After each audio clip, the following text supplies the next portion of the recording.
Ladies and gentlemen, good day and welcome to the Q2FY25 earnings conference call of SH Kelkar and Company Limited. As a reminder, all participant lines will be in the listen-only mode, and there will be an opportunity for you to ask questions after the presentation concludes. Should you need assistance during the conference call, please signal an operator by pressing star, then zero on your touchtone phone. Please note that this conference is being recorded. I now hand the conference over to Mr. Anup Pujari from CDR India. Thank you, and over to you, sir. Thank you.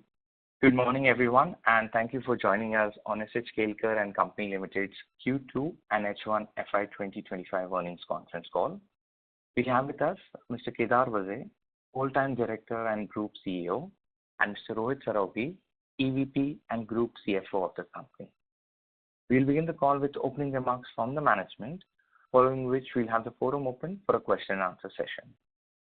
Before we start, I would like to point out that some statements made in today's call may be forward-looking in nature, and a disclaimer to this effect has been included in the earnings presentation shared with you earlier. I would now like to invite Kedar to make his opening remarks. Good morning. Thank you, everyone, and thank you for joining our earnings call. I trust you have had a chance to review the results document we shared earlier. We have reported a strong top-line performance during the period under review, despite a subdued demand scenario in the domestic FMCG industry. This was driven by steady momentum in our small and mid-sized customers, the execution of our prestigious global MNC orders. Additionally, we successfully cleared the backlog from the fire incident, contributing to the first half revenues reaching more than 1,000 crores. 1,013 crores to be exact. On the margin front, the company delivered a resilient performance in H1 FY25 despite the impact of the fire incident on operations. Margins improved compared to H1 FY24, even as they shifted quarter on quarter due to changes in product mix. The investments in Europe and America have also contributed to the costs. The revenues for the same will come in the future quarters. As we move into the second half, we are confident of sustaining the H1 levels. We remain cautious due to availability challenges in certain key raw materials, which may necessitate price adjustments in the coming quarters. Moving to our European segment, our core European segment delivered impressive performance this quarter, with revenues growing by 11.5% on a like-for-like basis. Solid profitability was supported by a good product mix, highlighting the strength of our product categories and the opportunity presented by the region's favorable dynamics. To sustain and further enhance our growth prospects in this high-potential market, we have continued to make strategic investments. We have launched our Creative Development Center in Germany in June this year and subsequently expanded with an additional center in Manchester, UK, expected to start early next year. These centers are expected to serve as hubs for innovation and act as growth pillars for the coming decades, especially in the European and American markets. This enhanced talent base strengthens our ability to cater to key markets, key customers, positioning us to capitalize on sustainable growth opportunities. On the flavor segment, we sustained a healthy performance for quarter one. The division also demonstrated strong profitability, driven by improved market conditions and enhanced operational efficiency.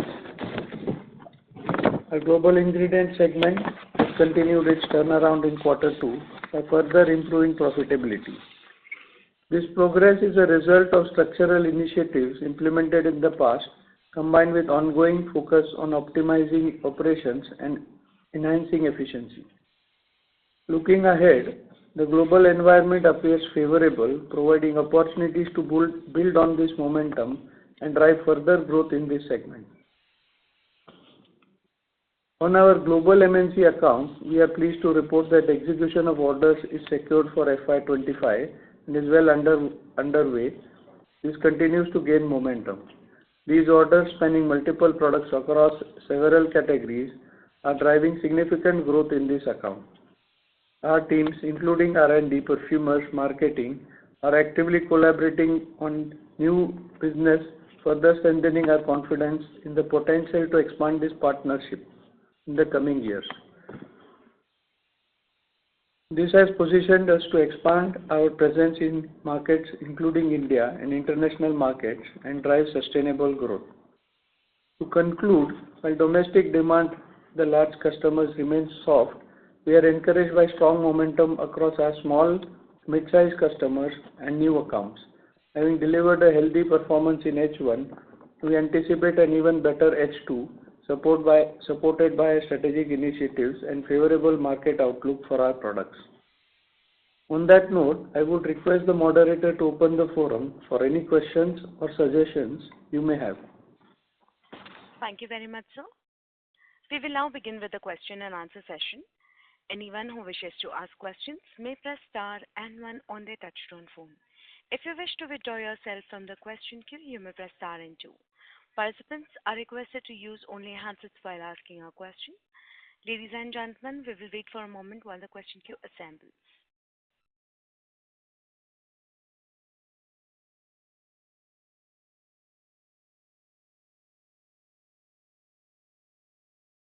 Ladies and gentlemen, in order to ensure that the management will be able to address questions from all the participants in the conference, kindly limit your questions to two per participant. Should you have a follow-up question, please rejoin the queue.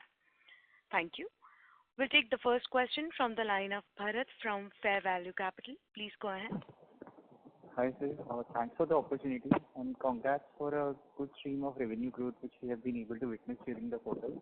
A couple of questions, sir. First, can you just talk a bit about the volume growth and the price-led growth which we have seen overall in the fragrance space, and what was the contribution coming out from the mid and small scale space in the domestic front? So I think two questions. One is the volume and price. So mostly we had sort of 1% price growth, remaining was volume growth across entire thing. The second part of the question was?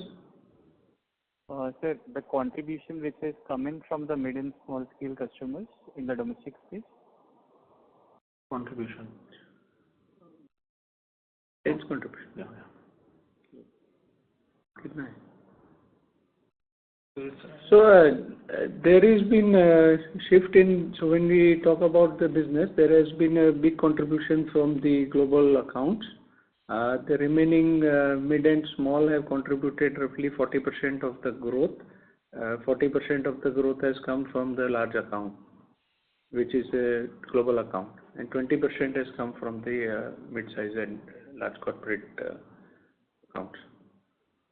And sir, in the domestic space, has the growth been in double digit across all the tier of categories of our end customers, or there has been some contraction with respect to the tier 1 clients?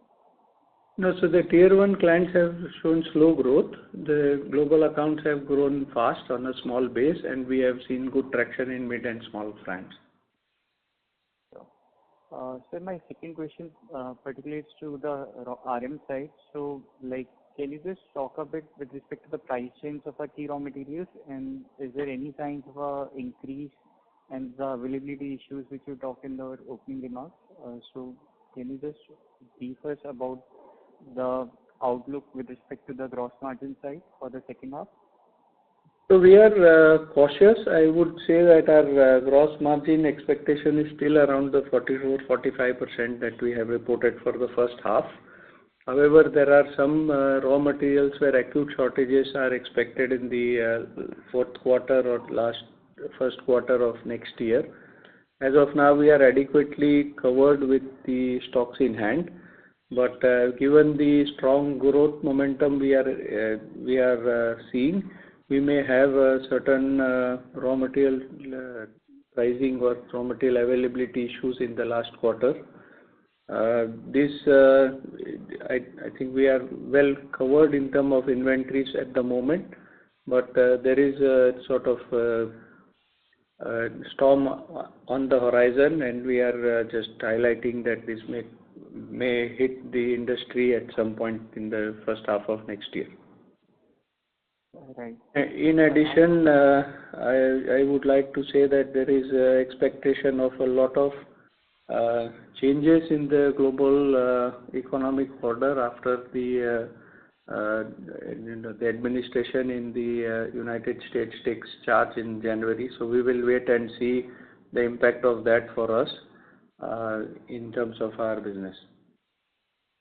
But just understanding on bit, if the taxation on China increases by the US government, so in that scenario, will it be helpful for us because we are importing nearly 25% from the China market? Our dependence on China is much lower than that. We are roughly 10% of our value, which we are exclusively ordering from China. I think the India side, I am not too much worried on the gross margin. I am a bit concerned on the gross margin scenario in Europe. If the tariffs are extended to EU or there are different kinds of trade barriers, maybe the raw material prices will go up momentarily. We will wait and see how things play out.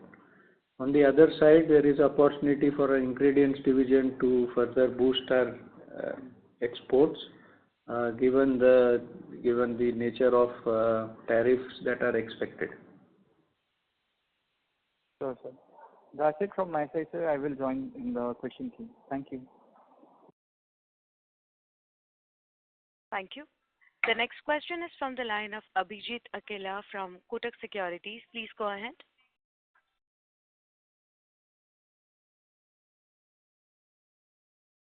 As the participant has left the queue, we will move on to the next question, which is from the line of Dhaval Shah from Girik Capital. Please go ahead. Yeah, hi team. Very good growth on the top line as guided. Sir, a couple of questions. So firstly, the comment you made that H2 should be better than H1. So does that give us around 12 to 15% top line growth on last year's H2? Is that what we should be expecting? Along with last year, sales was skewed and H2 was much stronger sales than the H1. Yes. So given that base effect, I don't want to put out an exact number, but our second half will be better than the first half. We are already trending higher, and we will be upwards of the 12% CAGR growth that we have indicated as our midterm growth CAGR. I expect our sales to be better than 12% for the full year. Whether it is 15% in the second half, a little bit more or less, in the full year basis, we will be well in excess of our 12% target. And the second half will be better than the first half by at least, the initial signs are that it's much stronger momentum going into this quarter. Oh, great. And in terms of EBITDA margin, now I'm talking about the adjusted EBITDA for the 10 crore impact of fire. So our adjusted EBITDA for H1 stands at around 16.8%. So should we be, what sort of number should we be building for H2? So I think H2 will be similar in terms of percentage. I just want to note or put on record that we have now the full cost of Germany and America creative centers which has come on board. This is a additional 10 crore cost in this period. So we are looking at the result at the moment at 16.8 with this 10 crore additional costs in the H1. half. Similarly, we will have another 10 or 12 crores of cost in the second half. And these initiatives, the revenues will start to come in next year. So there is a time gap between the investments in R&D and the revenue flow that comes in. I would say that this is putting us in a very good position to take growth across the world, USA, Europe, and all the Asian markets. Okay. In scenario where there is a possible slowdown in the domestic FMCG that we are observing, our continued growth will be propelled in new geographies and new customers through these investments. Correct. So this 10 crore, so 20 crore investment in our new centers, could you break that up? So what is the repetition? How repetitive would it be for the next year, or it's like a first year of operations, all this establishment expenses or some employee costs will also be added. So that would be These are sitting all in employee and OPEX costs. So there is a recurring 20 crore order per annum. Okay. Okay, so the 20 crore is sitting in employee cost plus expenses, both, right? Yeah. Combined. Interesting. And sir, about this inflationary trend which you are witnessing on some of the raw materials. So you mentioned right now this increased inventory what we are seeing on the balance sheet. So so you're doing a build up of inventory for how many months? Considering the price increase which you're expecting. So there are two parts of the inventory build-up. One is because of our new operational reality. We are working in 4 different sites, so there is more inventory than previously when we were working in one site. In addition, we have high inventories which we have acquired in the early part of the year and made contracts. We expect that the inventory level at this point is at the highest, and we will slowly be bringing it down towards the end of the year. Yeah. Okay. No, so but you are expecting the prices to be higher in Q4 and Q1, and you also mentioned in your comment that you are, as of now, you have stocked up inventory. Yes, so this is not a comment on all raw materials. There are few natural oils which are currently in a difficult scenario due to bad weather conditions or crop failures in different parts of the world.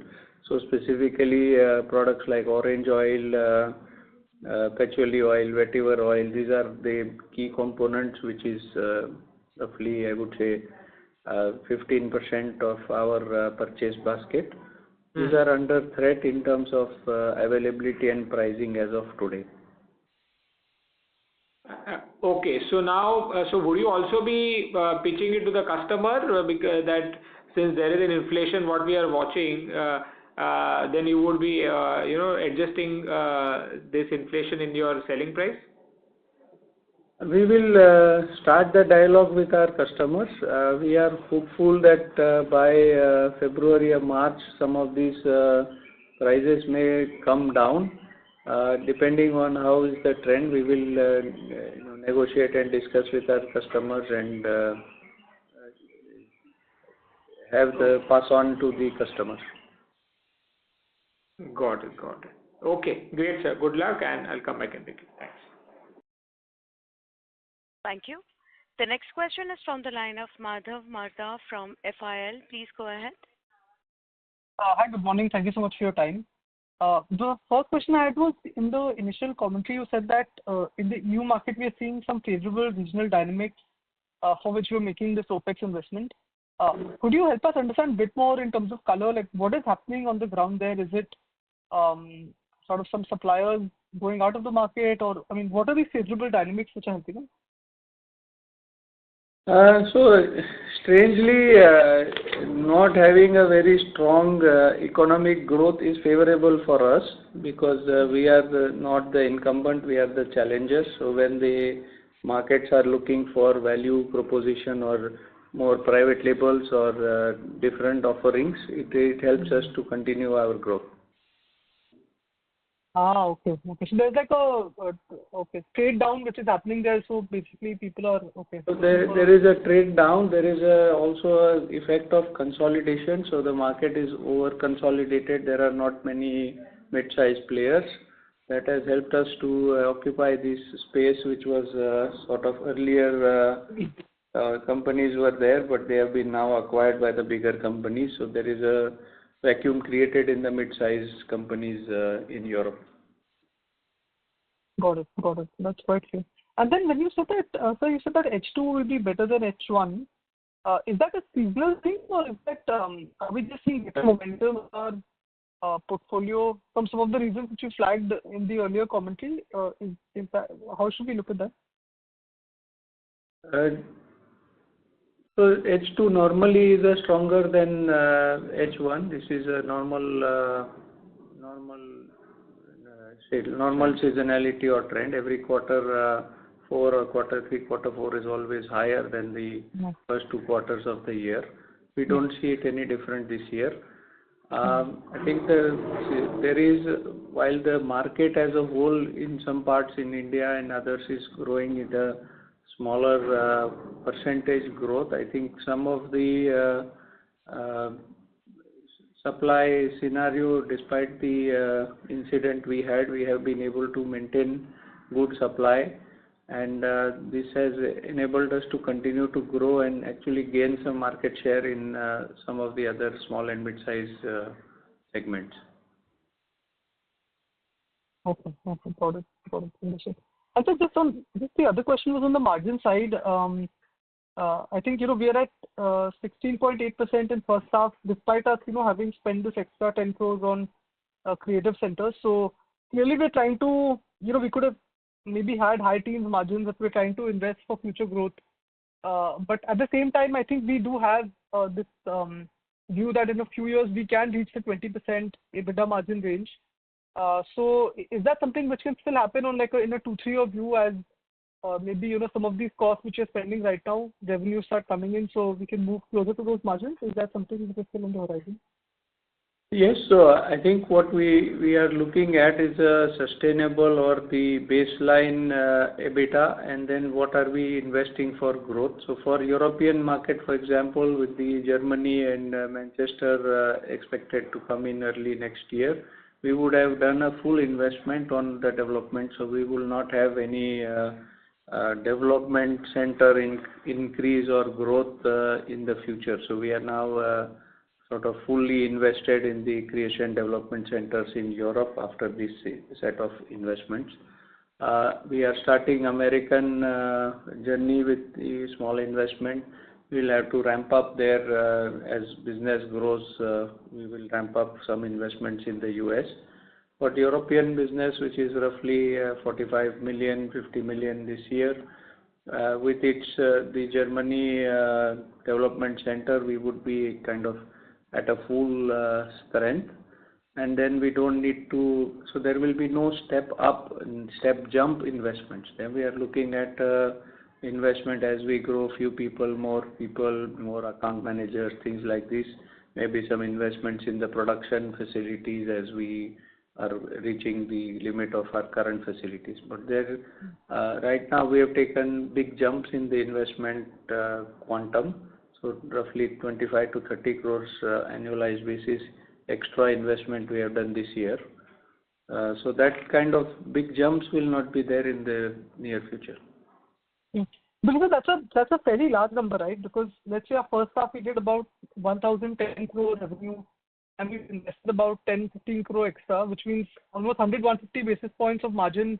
It's a front-ending some OPEX, right? Is that the way we should look at it? Otherwise, margins are closer to 18% already for us. That's correct. Okay. Okay, yeah. Thank you. Thank you. The next question is from the line of Abhijit Akela from Kotak Securities. Please go ahead.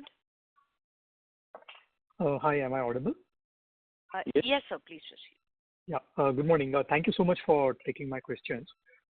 First one is just on the revenue growth side. I missed a little part of the call, but I heard you say that second half, we should be at least 15% plus in terms of revenue growth. Just wanted to confirm that that is indeed the expectation. And then for next year, as these new creative development centers in Germany and UK, etc., start to pay off, how much of an incremental contribution can we expect from them? And will that be over and above the 12% growth we normally talk about?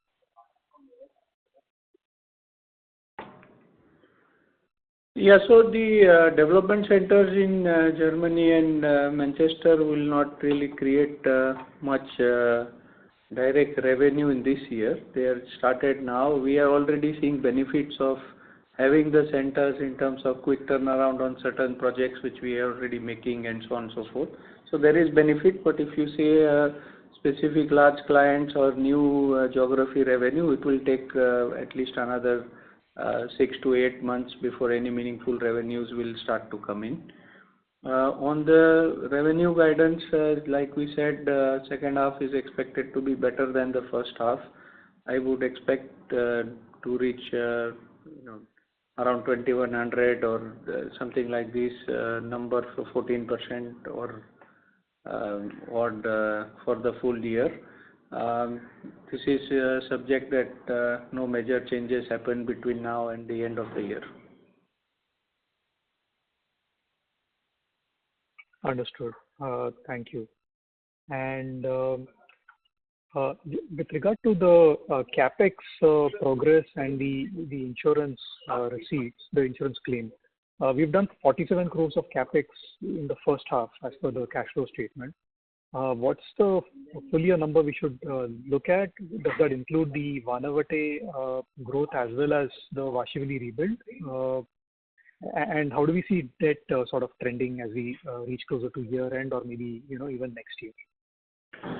So I think in the second half we would have roughly around 50 crores, and the first half next year another 50 crores of capex, out of which almost 100 odd crore would be the reinstatement of the Vashivali factory itself. So I expect a new capex of roughly 50 to 60 crores, which will generate which will give us the factory, and we will end up with 2 factories which we are building at this point. So incremental capex after insurance reimbursement would be roughly 60 crores. That's the expectation. We are also looking at the next 2 years of quite heavy investments in terms of manufacturing capacity in Europe. We are reaching 75-80% plus utilization in our current plants. We expect at least 18 to 20 months of time for building the new facilities. So I'm looking at something like a 50 crores additional outlay second half of next year, which would be in terms of European factory building and capacity building. Given good strong double-digit growth, we may look at another factory in Europe to de-risk and have 2 factories with sufficient capacity. So there is sort of a blueprint of around 45 to 50 crore investment in a factory. We are clearly looking at 2 in this year and next year, in addition to the Vashivali rebuilding, and we may look at 1 more factory in Europe in the year after. So in between now and sort of 3 years, we are looking at 3 to 4 factories being built across this. In the 2-year period, we will shut down, close our factory in Mulund. So there will be OPEX saving in terms of lease, and the old factory which we are operating in Mulund will be closed down. Okay, so this will be about for the 4 factories will be about 200 crores of total spending, right? In addition to the normal annual capex, we have of say 50 odd crores. So there is the normal capex is less than 10, 12 crores, 15 crores for what we call maintenance capex. That will be lesser because we have now the new development center investment already done. Got it. Thank you. And just one last thing before I get back in the queue. On the global account that we have won, is that scaling up as per our original expectations? We had mentioned about $10 million plus possibly for this year. So if you could please just update us on that. And one other thing was just in the context of all these antitrust lawsuits and raids against the global MNCs in Europe and the US, against the likes of Givaudan and the others. is that sort of helping open up doors for the next tier players like ourselves to win business in these geographies? Thank you. So on the global account, we are trending as expected, so we are on track. To your question on antitrust investigation, etc., yes, that does open up opportunities for mid-size and other players like us. Thank you. I'll come back in the queue for more. Thank you. The next question is from the line of Prakash Kapadia from Spark PMS. Please go ahead. Yeah, thanks. Two questions from my end. You mentioned in the presentation and in your opening remarks, there is a shift in product mix which is led to a fall in gross margin. So, can you explain this in more detail? So, is it fair to say, personal wash or hand wash? Just to explain that more, yeah. I think the first quarter of this year, due to the fire incident, we prioritized orders and execution towards the higher margin products, and some of the lower margin or some of the backlog went into the second quarter. So roughly 25-30 crores of business was carried over to the second quarter. That was at a lower margin. Therefore, the composite margin of second quarter is muted. Typically, the H1 gross margin is representative of the business as a whole. So there is no backlog carried forward from the H1. Okay. So that Q2, some of this execution happened. That is why we are saying that. Understood. And you also, mentioned about the inventory built up in the PPT and in the opening remarks. So how do we relate this, built up at a time when, domestic demand is soft? So is there, more visibility from the global CMNC accounts or some, new accounts which has led to this built up? And as of now, you also mentioned the plant rationalization. Earlier, there were lesser plants. So that includes global and domestic, or is it just domestic, the increase in plant? No, the plant includes all manufacturing for all customers. The inventory buildup has been quite high. At this moment, the raw material prices have remained soft, so we have been able to build up inventory at good pricing. We expect to start to control this inventory as we speak. As you can understand, major efforts in the first half of the year were to stabilize the production and ensure availability to all the customers as a result of the operational disruption. Right. Today we are in a new normal where the factories are producing and there is warehouse, and so all the facilities alternative facilities are up and running, and they are fully producing in time to all the customer demand. Now, in the new normal, we will start to focus on the inventory and to reduce the overall inventory to normal levels. Okay. So, as on year end, we should estimate a lower inventory and maybe a lower debt. Is that right understanding? On the debt piece, I think we expect some amount of monies to come in from the insurance between now and end of the year. Probably December, January, we expect insurance payout to start to flow in. So yes, we will have a lower debt in the end of the year. Also, operationally, we are reducing the debt as we generate free cash flow month on month. Plus, we have the expectation of the insurance payout before the end of the year. Sure. That is helpful. Thank you. Thank you. The next question is from the line of Jatin Damania from Swan Investments. Please go ahead. Hi, sir. Thanks for the opportunity. So basically, I just wanted to confirm whether our growth guidance for FY26 and 27 remains intact in terms of top line and margins. Yes. Okay, sir. Thank you.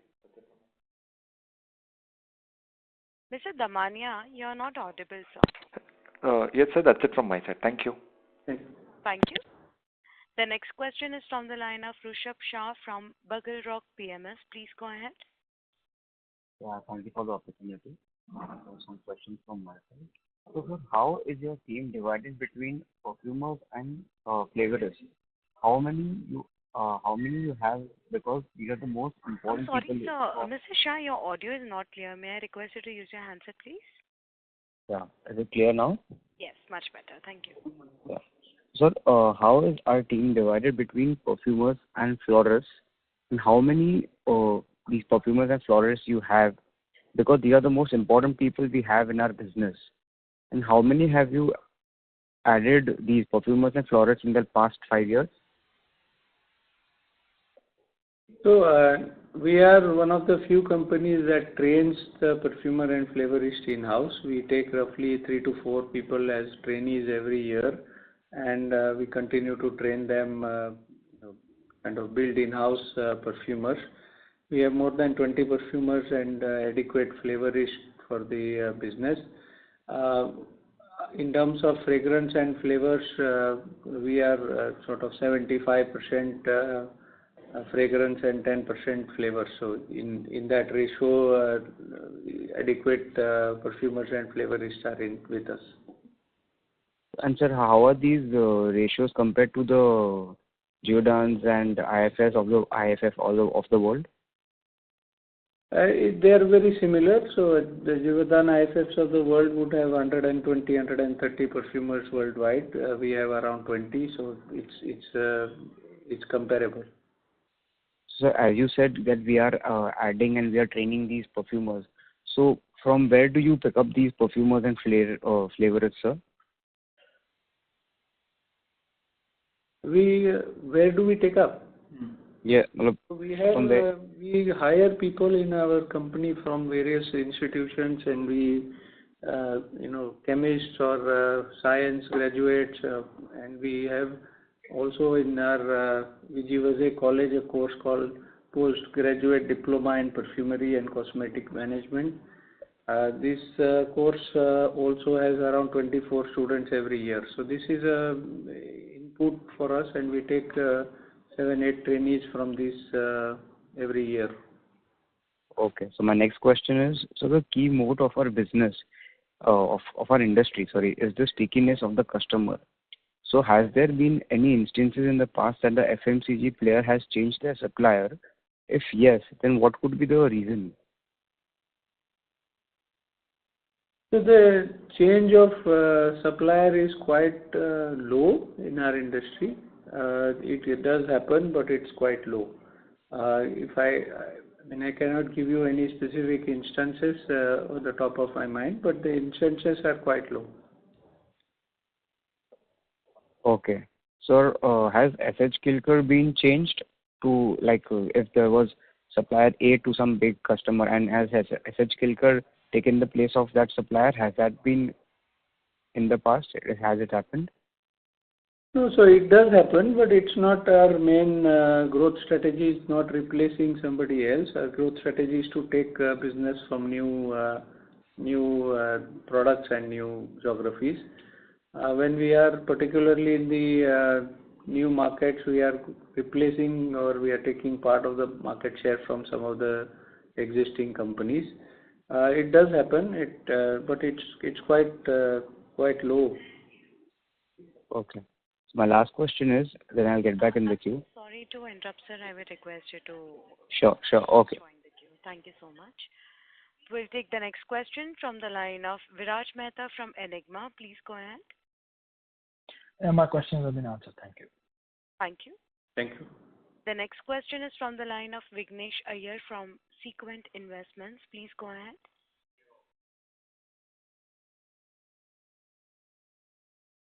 Mr. Iyer, please proceed with your question. Hello, am I audible now? Yes, sir. Please proceed. Yeah, thank you. Sorry. Thank you for the opportunity. So I wanted to the first question is more on the utilizations part of it. Can I understand what is our utilization percentage, in H1 as of now? And this 200 crores total capex that we are going to spend over this year and next year, what will be the percentage addition that would come to our total capacity post that? And if you could also help me understand the timeline for the same. So right now we are at more than 85% utilization of our facilities. With the rebuilding of the Vasuli and Vanute factory, we will add almost two times additional capacity, and so that is on the domestic, and we are proposing to add one more factory which would give us roughly 50% additional capacity in the European context. So, if I got it right, if you will add 150% more to what it is right now, right? We will add, so in India we will add 200% to what it is right now. In Europe we will add 50%. And what is the timeline for this, for the factories to start? For the next 2 years. Got it, sir. And one more question. I see your European part of the performance where we have seen increase in gross margins, but there seemed to be some impact on the EBITDA margin part of it. Can I understand why the EBITDA margin on YOY basis is lower despite increasing gross margins?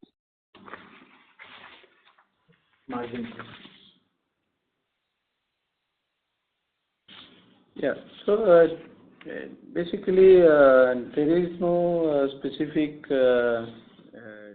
change. The EBITDA percentage is 20.5 vis-a-vis 21 last year, so it's very marginal on the overall growth of 11.5%. So there is no change in the business or like-for-like profitability of the company in European operations. Yeah, but the margin, gross margins have gone from 54% to 57.5%. So that is a 350 BPS improvement. But our EBITDA has down by like 70 BPS. So net 420 BPS down in EBITDA, if I understand it right. So is there any one-time expenses involved in that? No, this is purely a product mix issue. When you look at the gross margin, you look at the product level. But when we have smaller batches, then our net margin is the same. Right. So this just shows you that the growth has come from smaller and newer clients. Got it. Thank you for that. I'll get back in the queue, sir, and all the best. Thank you. Thank you. The next question is from the line of Bharat Seth from Quest Investments. Please go ahead. Hi, Kedar and Rohit. Thanks for the opportunity and congratulations on good top-line growth. Kedar, my question is that in the first half, we have spent 10 crore on the opening of this new development center. Is that correct?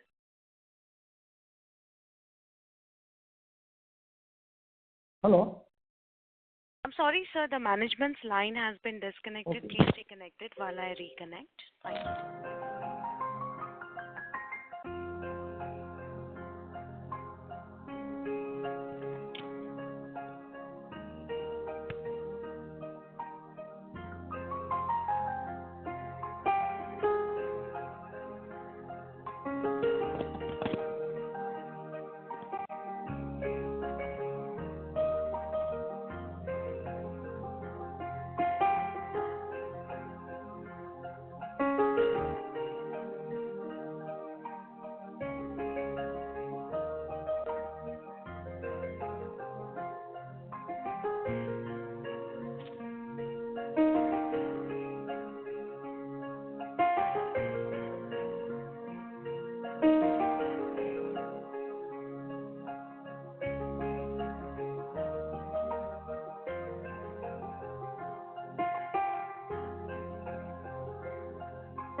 Ladies and gentlemen, thank you for patiently holding. The line for the management has been reconnected. Over to you, sir.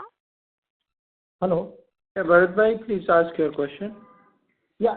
Kedar, you said that we have spent around 10 crore on opening of this two new CDC center, correct? Is that correct understanding?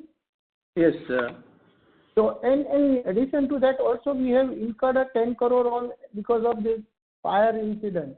So 20 crore additional, I mean, one kind of we can attribute to first half? That's correct. I think out of that, the loss of profit due to fire incident has been added back in the adjusted EBITDA. Okay. So in second half, this 10 crore which was on the fire incident will not be there. Is that fair? Only 10 crore will be reported. No, it will be there and it will be exactly as the same as the first half. Okay. Okay. So in first half, we have reported 15.81% kind of EBITDA margin. So second half will be in the same range? Yes, I expect it to be in the same range, slightly better. Okay. Okay. Coming to this, I mean, this new factory that we were planning, when we do expect to start one, we were expecting somewhere in the month of the March. So when do we expect and massively when we can really come up? So the factory expected, new factory in Vanute is expected to come up in first quarter calendar next year, so fourth quarter.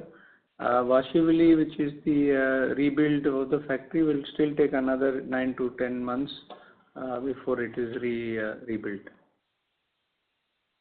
Okay. And then Mulund will be phased out post Vashivali recommissioning, correct? That's correct.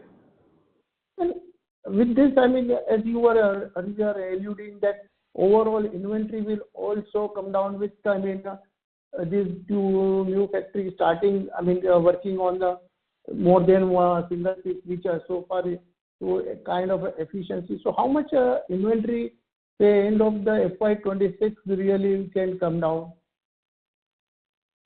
So I think the absolute value of the inventory, I don't expect it to come down dramatically, but the sales will ramp up another 10, 12, 15%. So there automatically the days stock will come down. DSO will reduce to around 135 days. Okay. And second thing, because of this, as what we understand, this large global MNC account has also lower gross margin.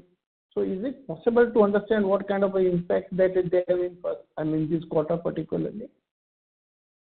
No, so there is no impact of that. The gross margin, what we have is composite average, including the global account. So 45 is including the global account. And we expect to remain at 45% level in second half also. Yes. Okay. And to understand, I mean, this large, small FMCG account, MSME account where we are ramping up and Indian FMCG, we are seeing some softer growth. So is there a profitable, I mean, differential in the profitability between these two business? Not substantial. There will be 1-2% differential in the type of business, the small versus mid and large. Product wise also there is differences, but in average there is not much difference. As you see the smaller accounts, you will see a higher gross margin, but there will be more overhead and operating cost. Larger accounts, the gross margin is lower, but the net operating cost to maintain and produce that product is also lower.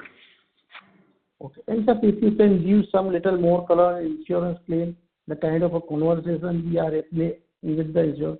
So how much do we expect to receive in this particular quarter and next quarter? So we have filed the claim in the process. Final claims will get in with the insurer anytime now. And we expect by December, January, substantial payments to start to come in. The plant and machinery capex reinstatement will only happen once we have rebuilt the plant. So that is a reimbursement of the insurance amount. So first end we are expecting around 100 crore kind of a payout from the insurance. Is that fair understanding? Yes. So the inventory amount should be paid out first, and the capex amount, as we incur the capex, the insurance will reimburse us at the reinstatement basis. Okay. Okay. And now with, I mean, this kind of, I mean, this 20 plus 20 crore kind of additional expenses that we have, which may not be there, but I mean, say out of 20 crore, revenue will start, I mean, kicking in. So what kind of a while reaching to the next 3-year target of 20% EBITDA margin, we can expect the improvement? So we are at the around 16% EBITDA margin with the full investment of new growth areas which are not contributing any revenue at the moment. So this 20 crore, is it probably a full year basis, 30 crores of new investment will then start to generate additional revenues.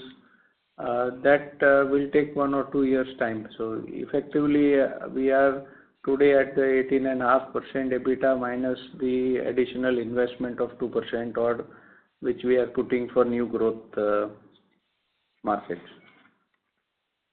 Okay. Thank you very much and all the best. Thank you. The next question is from the line of Parth Shah from Tara Capital Partners. Please go ahead. Mr. Shah, you are not audible. Hello, am I audible now? Yes, please proceed. Hi, sir. Thanks for taking my question. Firstly, I wanted to know the contribution of the mid and small customers which you mentioned. I missed out that. If you could just repeat. Contribution of, sorry, can you repeat your question, please? The contribution of mid and small customers. Yeah, so the growth rate has been higher on the smaller and the global account. So it is kind of 40% of the growth has come with small and mid-sized accounts and 40% has come from the global account. Okay, got it. And secondly, you mentioned about the impact of administration change in the US and also some export opportunity. So if you could just repeat that because I missed those.